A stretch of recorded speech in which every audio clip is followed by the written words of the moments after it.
What's going on, guys? How's your guys' day going? Drop it down in the comments below, and today we're going to be talking about how to use throttle control while you're drifting. If you saw the last video, you know I'm still a beginner like most of you are if you're watching this video. So let's go ahead and learn together. Let's jump right into it.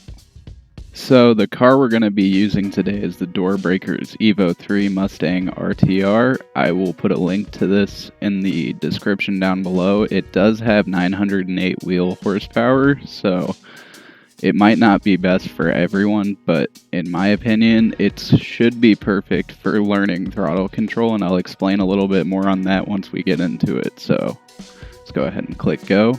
Alright, so again, being that I am new to drifting, this should be pretty interesting. No promises on how good I'm gonna do, but that's the point, right? We can all come here and learn together. Start things out, pop it into first gear. The reason why I believe that a higher horsepower car like this is going to be easier to learn throttle control in is because all you have to do to spin the tires is give it full gas. And as you can see, when that happens, kind of throws the car off balance.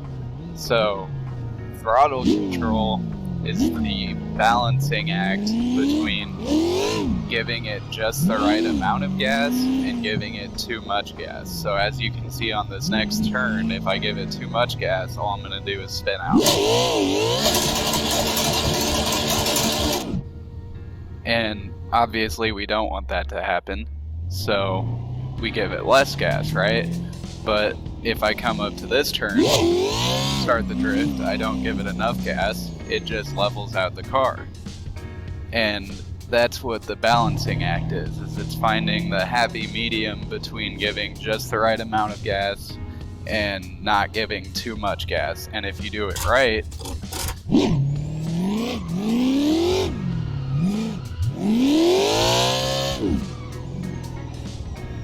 it'll look a little bit like that, except you won't go through the grass. And like I said, being that I'm a beginner, none of this is going to be perfect, but it should be a start. You saw me change up into third gear there. So the reason why we push it up a gear is because if you're in too low of a gear, like if I do this turn first, all I'm going to do is press on it, and I don't actually have enough of a gear to make it through the curve or the drift. And right there, I managed to power through it, but again, that is mainly because of how high of a horsepower car this is. In a lower horsepower car, it won't be able to do that. You'll just lose the drift or possibly spin out.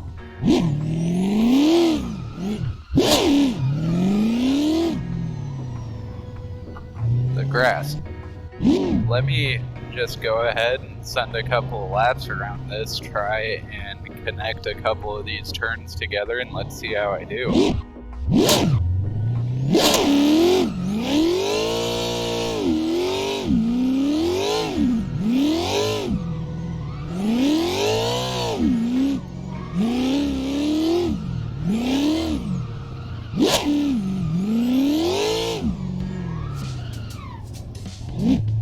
So what I'll do is after every lap like that, I will stop in between and explain what I could have done better or what was okay. So right there, what I could have done better is that when I'm coming around the turn, I'm not keeping a consistent speed. So you don't want to be up and down with the throttle like that. You want to keep it at a consistent throttle, more like that. And in my opinion, what I did pretty good there was connecting the turns, and obviously it wasn't by any means perfect, but I kept it on the track, and that's what matters, right? Let's give it another shot here.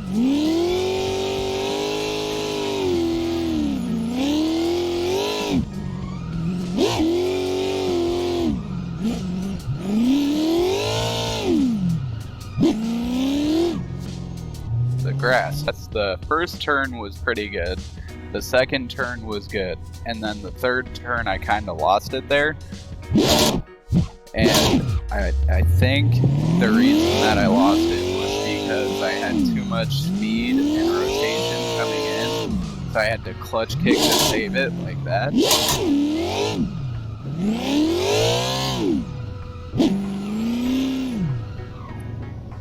And I won't be explaining a full how-to tutorial right now, so if you want to see that, leave it in the comments. Give me some feedback. If you want to see a full how-to, I can definitely make that happen, and I'll explain more on the clutch kicking. But essentially, you press the clutch in to save a drift.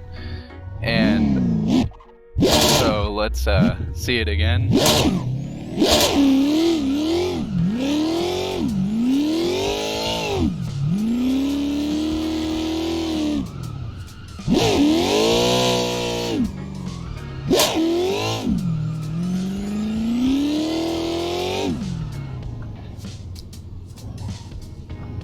The grass seems like I'm having the most trouble right there on that final turn. So let's go ahead and get over there and look at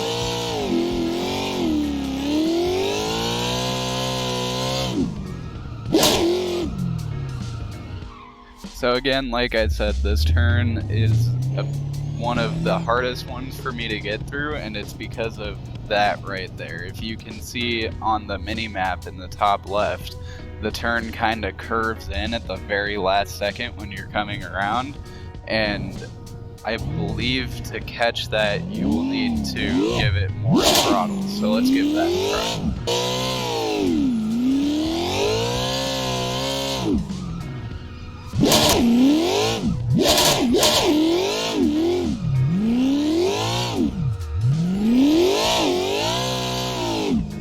As I said right there, if I give it more gas and I get the momentum I need to pull me through that last part. So let's do it again.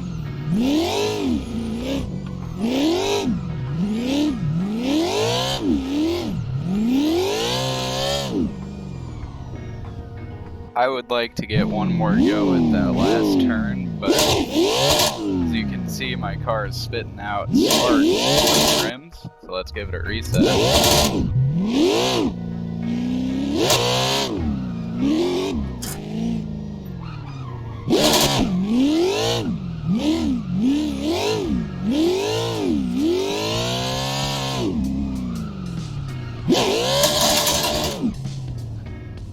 That was another perfect example of what happens if you're not in the proper gears. So because I was in second gear, I didn't have enough to pull me through that corner.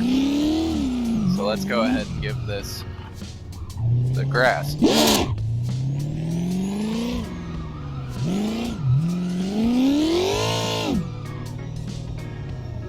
Although I went in the grass at first there, I feel like that was a little bit of a better go around that curve.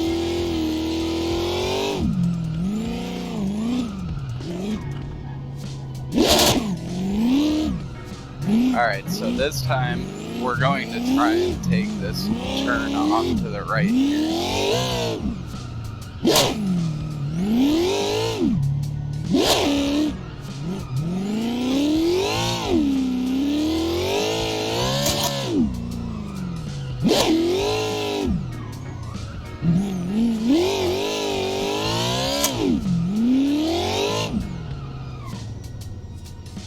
I feel like that go was better. I did a lot of the over throttling it, so let's go ahead and try that again without giving it too much throughout the drift.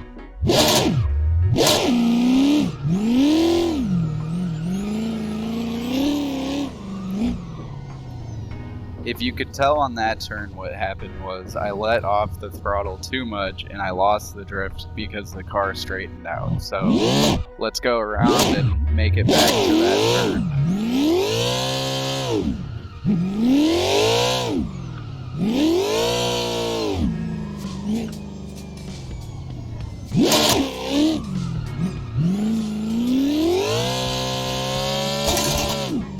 That time, if you could tell, I got lucky, and I ended up redlining it because I started to lose the drift, but I gave it too much gas to catch it. And although I did catch it, I did redline it for a second and start to over-rotate. So let's try it again by just holding the throttle.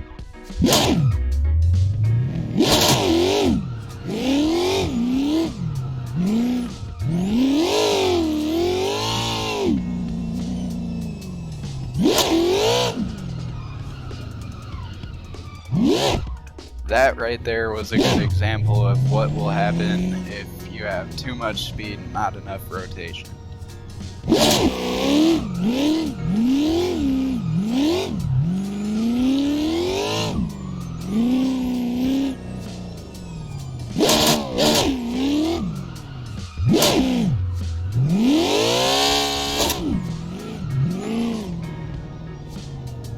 So that time again, I didn't have enough rotation and I didn't make a big enough entrance to it like that. Sorry, initiation. I didn't initiate hard enough at the beginning.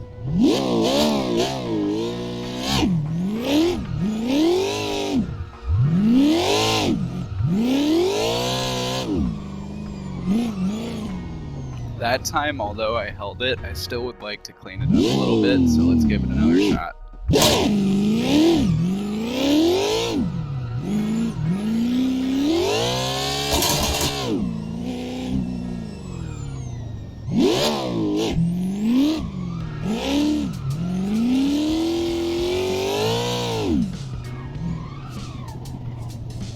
That time it was much better with holding it around, but I kinda lost it towards this next turn. So let's give it a try and make it through the next turn and try and connect the two.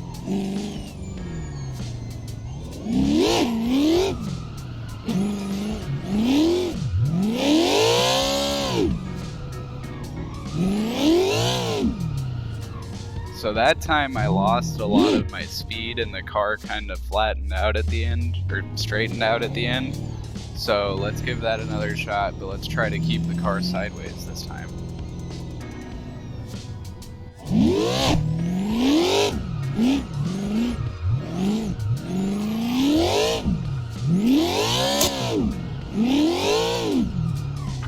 That was better, but again, I let off the throttle all the way, where I should be letting off of the throttle down to right around 20 to 30%.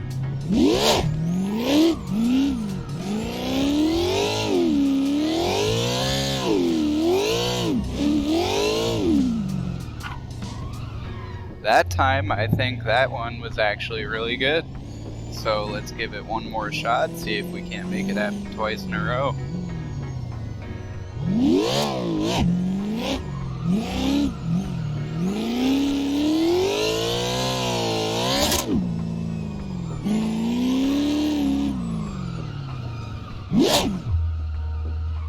That time was better, but again, I let off the throttle all the way. So let's go at it one more try and then we'll see if we can't connect the whole.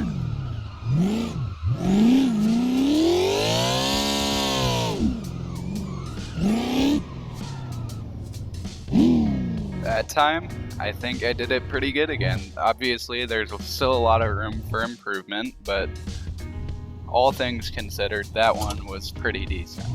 Before I try to connect this whole track, I would like to say to not be too hard on yourself throughout this learning process.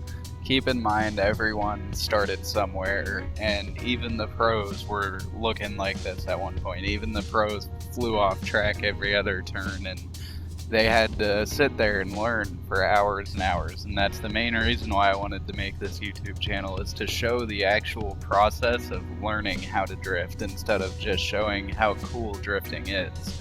So before we get too deep, let's go ahead and give this a shot, try and connect the track as much as we can.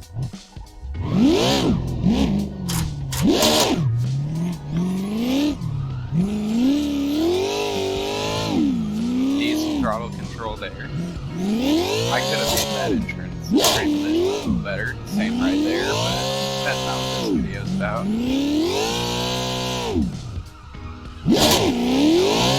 Good save. Quick initiation. We lost the sideways momentum.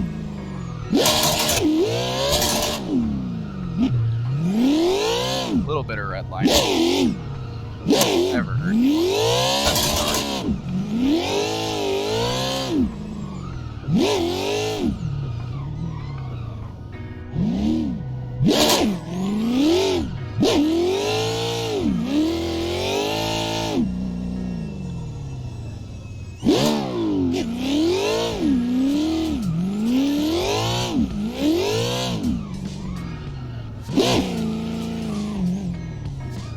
So as you can tell, I did make mistakes in that run, and that's okay, because everybody makes mistakes. Nobody's perfect when they're first starting. So keep that in mind while you're learning how to drift, and don't give up. That's the best I can say. Keep trying until you eventually get it.